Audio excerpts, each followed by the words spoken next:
Hello everyone, welcome to Darbhanga Study Zone, and this is your second chapter.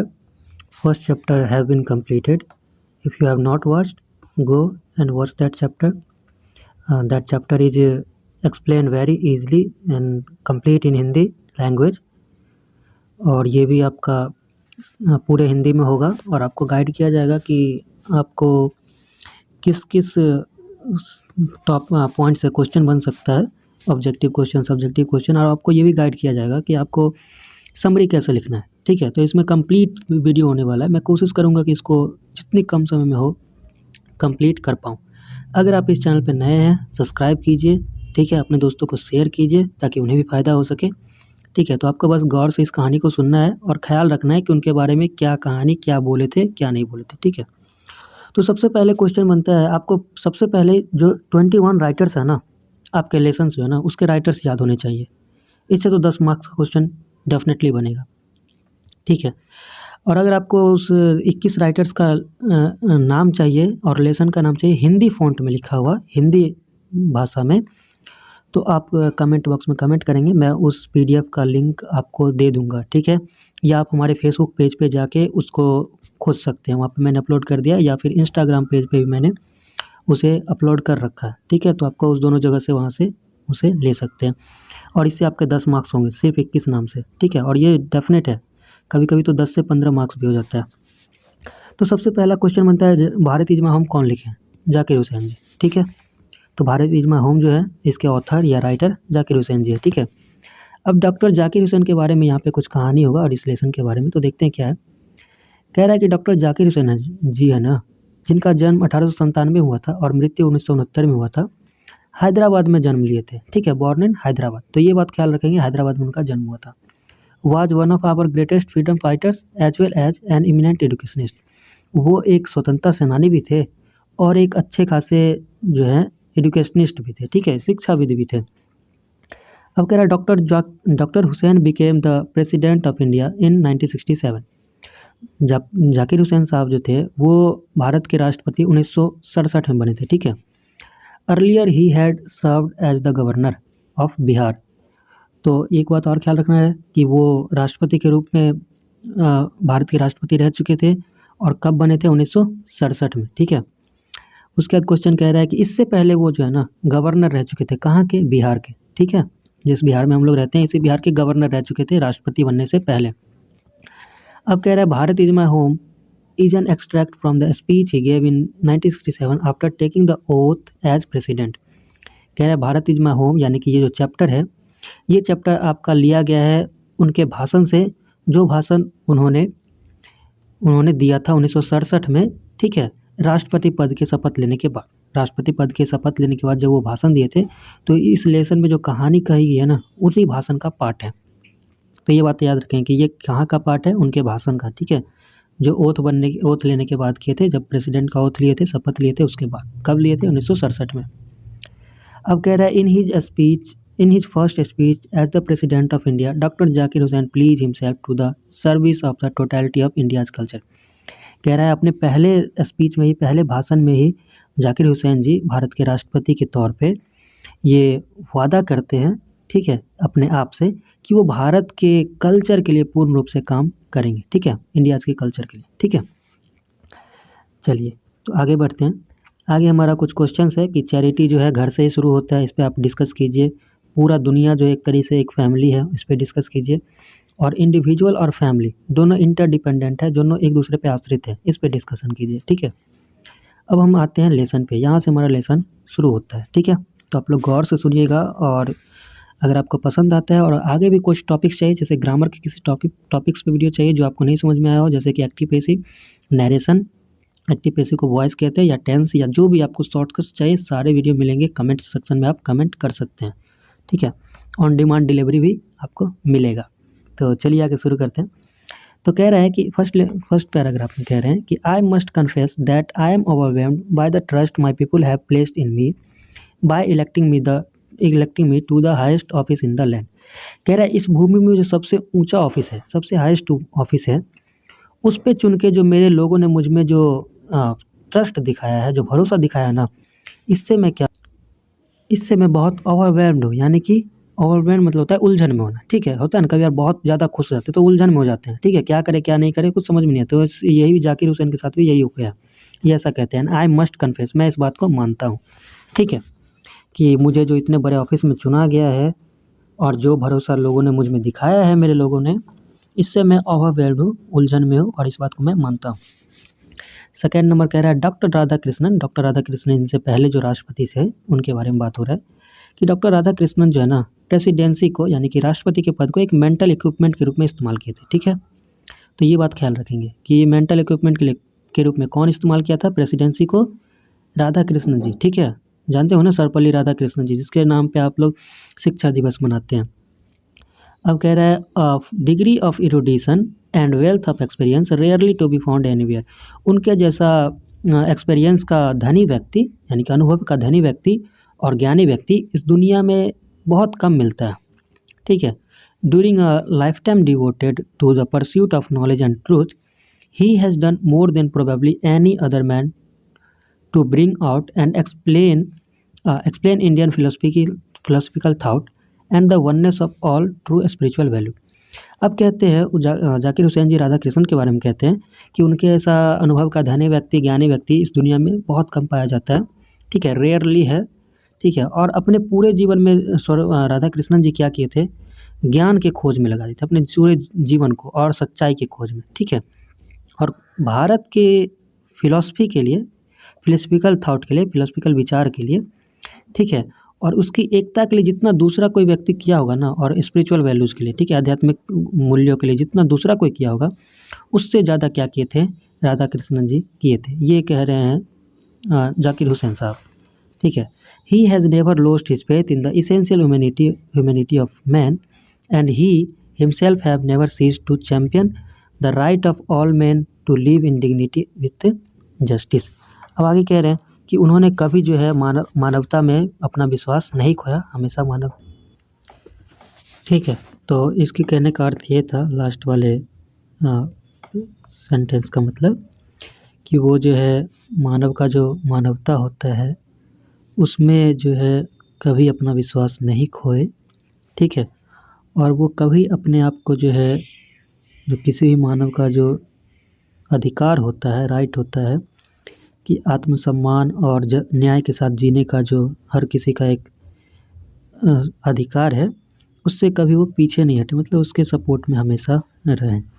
ये राधा कृष्णन जी के बारे में था जो जाकिर हुसैन जी उनके बारे में कहते हैं। अब हम आगे चलते हैं थर्ड नंबर पे, कह रहे हैं कि I can only assure you that I enter this office in a spirit of prayerful humility and total dedication. कह रहा है कि मैं आपको भरोसा दिलाता हूँ कि मैं जो इस ऑफिस में जो एंटर किया हूँ, यानी कि मैं इस पद को जो ग्रहण किया हूँ पूरे विनम्रता और पूरे डेडिकेशन के साथ, पूरे लगाव के साथ। I have just taken the oath of loyalty to the constitution of India. मैंने अभी अभी क्या किया है, भारत के संविधान के प्रति वफादारी का शपथ लिया है। It is the constitution of a comparatively new state which its free citizens have। कह रहा है ये जो है एक ऐसे नए राज्य का कॉन्स्टिट्यूशन है जो इसके स्वतंत्र नागरिकों के पास है, ठीक है। For the first time in history, इतिहास में पहली बार क्या हुआ, यहाँ के स्वतंत्र नागरिकों को ऐसा कुछ कॉन्स्टिट्यूशन संविधान मिला है। ये बात हम भी जानते हैं कि उससे पहले हम लोग के पास कोई संविधान नहीं था, जो राजा था उसी का वचन सर्वोपरि होता था, जो राजा कहेगा वही होगा।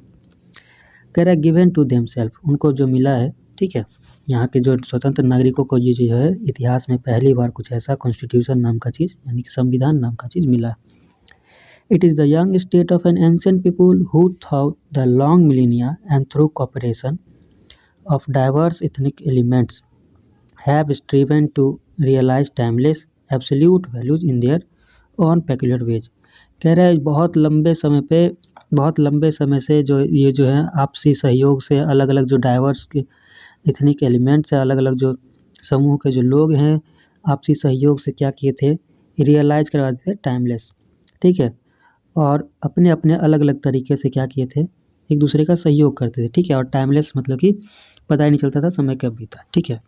अब ये कह रहा है कि I pledge myself to the service of those values.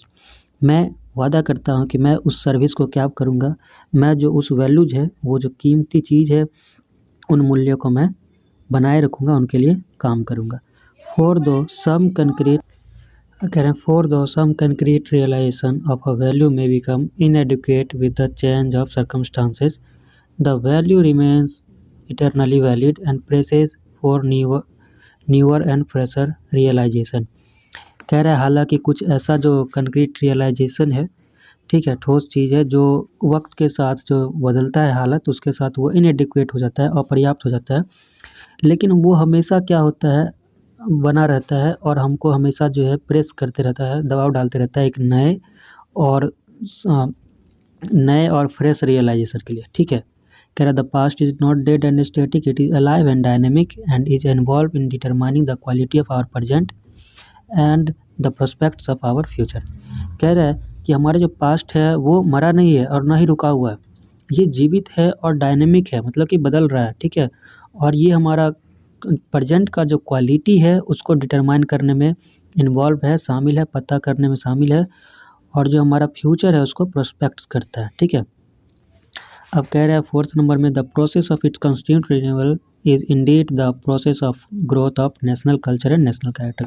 कह रहा है जो ये जो प्रोसेस है कंस्टेंट रिन्यूअल का, लगातार नवीनीकरण का, वास्तव में ये एक प्रोसेस है राष्ट्र के कल्चर और राष्ट्र के कैरेक्टर का ही ग्रोथ है, ठीक है। यानी कि कह रहे हैं जो ये नवीनीकरण है, ये एक तरीके से राष्ट्र का कल्चर और राष्ट्र के कैरेक्टर में जो ग्रोथ होता है ना, उसी का प्रोसेस है। कह रहे हैं it is the business of education as I see it to minister this constant renewal and I may be forgiven the presumption that my choice to this high office has mainly not if not entirely been made on account of my long association with the education of my people। कह रहा है कि जैसा कि मैं देखता हूँ, अगर मुझे इस कांस्टेंट रिन्यूअल के मंत्री बना दे, यानी कि मैं अगर इसके मुझसे अगर ये पूछा जाए तो मैं कहूँगा कि ये एक तरह से शिक्षा को बढ़ावा देना है, शिक्षा का व्यापार है, ठीक है। और मुझे माफ़ किया जाए कि जो मैं इस बात को बोल रहा हूँ उसके लिए माफ़ किया जाए कि अगर मेरा चॉइस इस हाई ऑफिस के लिए मेनली नहीं तो पूर्णतः नहीं तो मेनली, यानी कि पूर्णतः नहीं तो मुख्यतः इसलिए किया गया है, इस बिहाफ पे किया गया है, इस आधार पे किया गया है क्योंकि मैं बहुत लंबे समय से क्या हूँ, अपने लोगों की शिक्षा से जुड़ा हुआ हूँ, ठीक है। I maintain that education a prime instrument of national purpose and that quality of education is inescapably involve in the quality of the nation. कह रहा है मैं वो जो शिक्षा है उसको मैं मुख्य हथियार, राष्ट्र का जो पर्पस है उसके मुख्य इंस्ट्रूमेंट यानी कि मुख्य हथियार, मुख्य औजार के रूप में बनाए रखूँगा, और वो जो क्वालिटी ऑफ एजुकेशन होगा वो इनएस्केपेबल होगा, यानी कि उससे कोई बचेगा नहीं, ठीक है।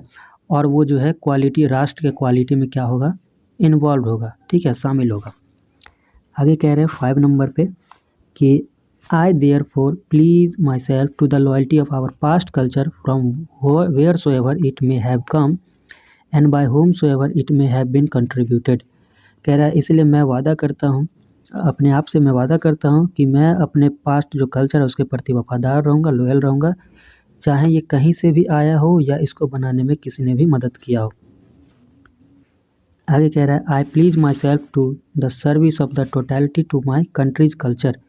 मैं वादा करता हूँ कि मैं मेरा जो कल्चर है, मेरा जो कंट्री का जो कल्चर है उसके लिए पूर्ण रूप से काम करूँगा। I pledge my loyalty to my country.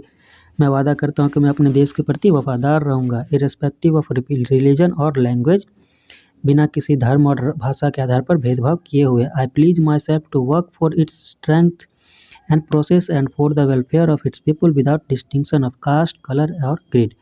कह रहा है मैं वादा करता हूँ कि मैं इसके मजबूती और इसके प्रोग्रेस यानी कि विकास के लिए काम करूँगा, अपने लोगों के भलाई के लिए काम करूँगा, बिना किसी जाति, रंग, रूप या किसी धर्म वगैरह के आधार पे भेदभाव किए बगैर। The whole of Bharat is my home and its people are my family. ये जो पूरा भारत है ये मेरा घर है और इसके लोग जो हैं ये मेरे परिवार हैं। The people have chosen to make me the head of this family for a certain time. ये जो लोग हैं, मेरे लोग ने मुझे इस फैमिली के हेड के रूप में कुछ खास समय के लिए, निश्चित समय के लिए ही चुना है, ठीक है। It shall be my earnest endeavour to seek to make this home strong and beautiful. ये मेरा पूर्ण कोशिश रहेगा, दिली कोशिश रहेगा कि दिल से कोशिश रहेगा कि मैं इस घर को मजबूत और सुंदर बनाऊं, एक ऐसा घर बनाऊं जो महान लोगों के लिए हो, जो इस महान काम में क्या है, शामिल है, ठीक है, फैसिनेटिंग काम में शामिल है, ठीक है। Building up just and prosperous and graceful life, और उसके जीवन को मैं क्या कर सकूं, एक गरिमापूर्ण और ग्रेसफुल लाइफ, मतलब कि आसान और अच्छा जीवन बना सकूं। 6 नंबर कह रहा है the family is big and is constantly growing at a rather inconveniently fast pace. कह रहा है ये जो परिवार है ये बहुत बड़ा है और ये जो है लगातार जो है बिना किसी रोक टोक के फुल स्पीड फास्ट पेस में क्या हो रहा है, तेज़ गति से ग्रो कर रहा है, ठीक है, बढ़ रहा है। We shall each one of us have to participate unsparingly in building its new life each in his own way. कह रहा है कि ये फैमिली बहुत बड़ा है और बिल्कुल एकदम पूरे रफ्तार से बढ़ रहा है, ठीक है, और ग्रो कर रहा है, विकास कर रहा है, और हम में से सब हर एक को इस काम में, ये जो नया जीवन बनाने का जो काम है, इसमें हर किसी को पार्टिसिपेट करना चाहिए, शामिल होना चाहिए, each in his own way, हर किसी को अपने तरीके से शामिल होना चाहिए, ठीक है, जो जिस तरीके से मदद कर सकता हो उस तरीके से शामिल होकर मदद करे। For sheer size, the tasks ahead of us are so demanding that no one can afford to sit back and just watch or let frustration become endemic in our country। कह रहा है हमारे सामने जो काम है वो इतना डिमांडिंग है, इतना ज़रूरी वाला काम है, और वो इतना डिमांडिंग है कि कोई भी व्यक्ति चुपचाप बैठ नहीं सकता है शांत होकर, और पूरा जो है पूरे भारत में, पूरे देश में जो है क्या एंडेमिक की तरह फ्रस्ट्रेशन फैलने नहीं दे सकता, कोई भी बस मतलब बैठ के देख नहीं सकता, ठीक है। आई कह रहा है the situation demands of us work and more work, silent and sincere work, solid and study reconstruction of the whole material and cultural life of our people. कह रहा है ये जो हमारा जो सिचुएशन है ये हमसे सिर्फ काम और ज़्यादा काम करने के लिए कहता है, डिमांड करता है, और चुप रह के सिंसियर तरीके से काम का डिमांड करता है, सॉलिड और स्टडी रिकन्स्ट्रक्शन चाहता है हर एक वस्तु का, हमारे कल्चरल लाइफ का, जो हमारे लोग हैं, हमारे लोग का जो कल्चरल लाइफ है उसका सॉलिड और स्टडी रिकन्स्ट्रक्शन चाहता है। जो भी हमारा होल मटेरियल है, मतलब कि जो सब भी चीज़ हमारे पास है उस सब को हमको रिकन्स्ट्रक्ट करना पड़ेगा, यानी कि फिर से बनाना पड़ेगा, फिर से तैयार करना पड़ेगा।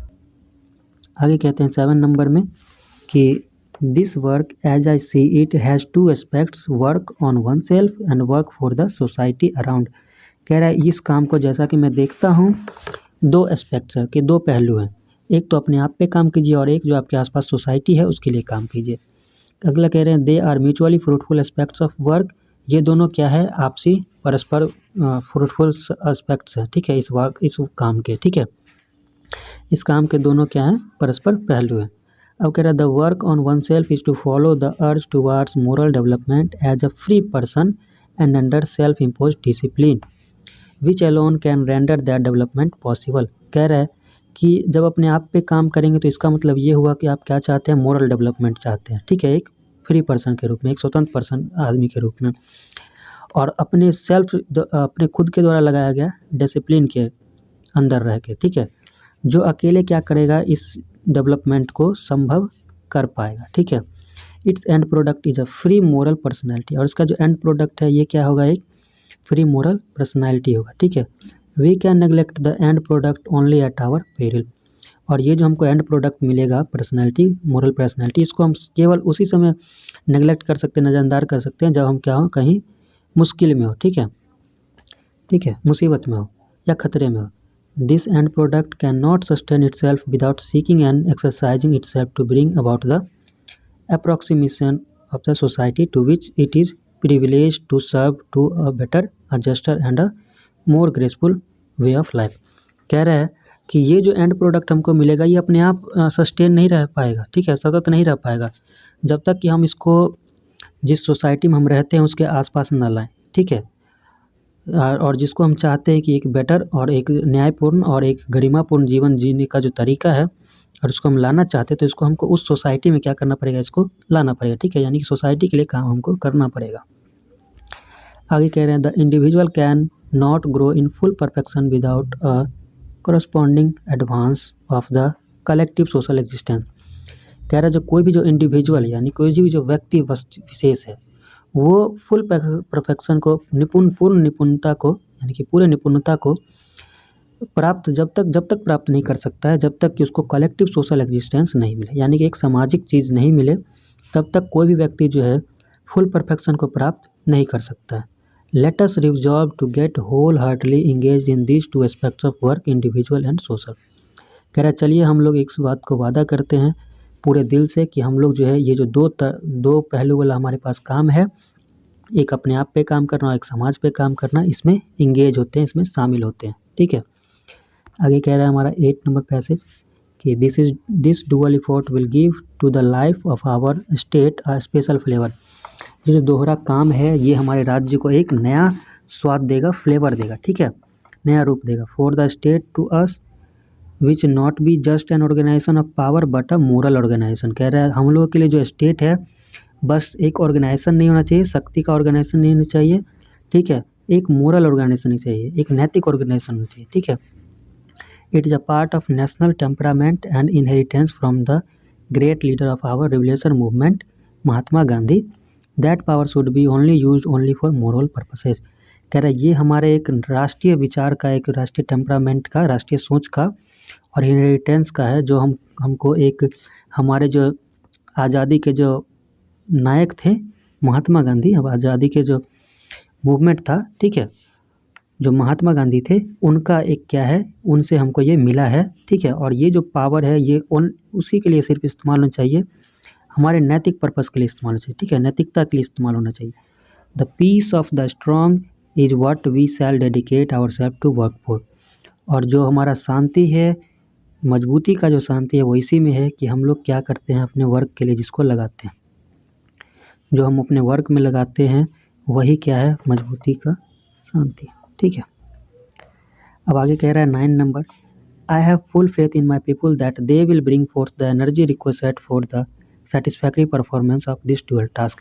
मुझे पूरा विश्वास है कि मेरे लोग वो सारे ऊर्जा प्राप्त कर लेंगे जो ऊर्जा ज़रूरत है इस सेटिस्फैक्ट्री पर, इस दोहरे काम को करने के लिए जितने ऊर्जा की ज़रूरत है ना वो मेरे पीपल हासिल कर लेंगे, हमारे लोग हासिल कर लेंगे, ये मेरा पूरा विश्वास है। ये हुसैन जी कहते हैं। अब आगे कह रहे हैं, it shall be my privilege to contribute my share to this enchanting enterprise. कह रहे हैं ये मेरा सौभाग्य होगा कि मैं अपना पार्ट जो है, अपना सहयोग इस बड़े से काम में कर सकूं। ठीक है, तो ये था आपका पूरा लेसन। ठीक है, ये कहानी आपको याद रहेगा तो आप इससे कोई सा भी 5 लाइन 10 लाइन, ठीक है, पहले तो आपको 2-4 लाइन आपको लेसन के बारे में लिखना है, उसके बाद 2-3 लाइन आपको राइटर के बारे में लिख लेना है, जाकिर हुसैन के बारे में, उनका जन्म कब हुआ, कहाँ हुआ। ठीक है, एक शिक्षाविद थे, फ्रीडम फाइटर थे। ठीक है, राष्ट्रपति बने उससे पहले वो बिहार के गवर्नर थे, तो 4-5 लाइन इससे हो गया, और 5-6 लाइन जो है आपको इस बुक से जो है जो भी कहानी आपको जो भी लाइन याद रहे, ठीक है, वो कहानी आपको लिख देना है और आपका 100 से 120 शब्द का जो समरी है वो आपका बन जाएगा। ठीक है, आपको ऑब्जेक्टिव के लिए क्या करना है, ऑब्जेक्टिव के लिए आपको ये जो मैंने कहानी बताया है इस कहानी को ख्याल रखना है और जो भी ऑब्जेक्टिव मिले उसको समझना है कि वो पूछ क्या रहा है और उसको जवाब दे देना है। ठीक है, तो ये था आपका पूरा। ठीक है, सब्जेक्टिव नहीं पूछेगा, उसको भी आपको आराम से अपने भाषा में लिखना है। ठीक है, और रट्टा नहीं मारना है, कभी भी लैंग्वेज को रटना नहीं चाहिए, अपने भाषा में उसको समझ लीजिए कहानी को और उसको जाके लिख दीजिए। ठीक है, और आप 12th के स्टूडेंट हैं तो आपसे वो डिमांड करेगा, आपसे वो चाहेगा कि आपको लिखना कम से कम आता होगा। ठीक है, तो ये था आपका 2nd चैप्टर का कंप्लीट वीडियो। 1st चैप्टर का मैंने डाल दिया है कंप्लीट वीडियो, 45 मिनट्स का है। 45 मिनट्स में आप सब कुछ एकदम जान जाएंगे। वो चैप्टर थोड़ा बड़ा था, ये चैप्टर थोड़ा छोटा है, तो जुड़े रहिए हमसे और अपने दोस्तों को शेयर कीजिए। ठीक है, तो इसको यहीं ख़त्म करते हैं। आप सभी का दरभंगा स्टडी जोन पे बहुत बहुत धन्यवाद।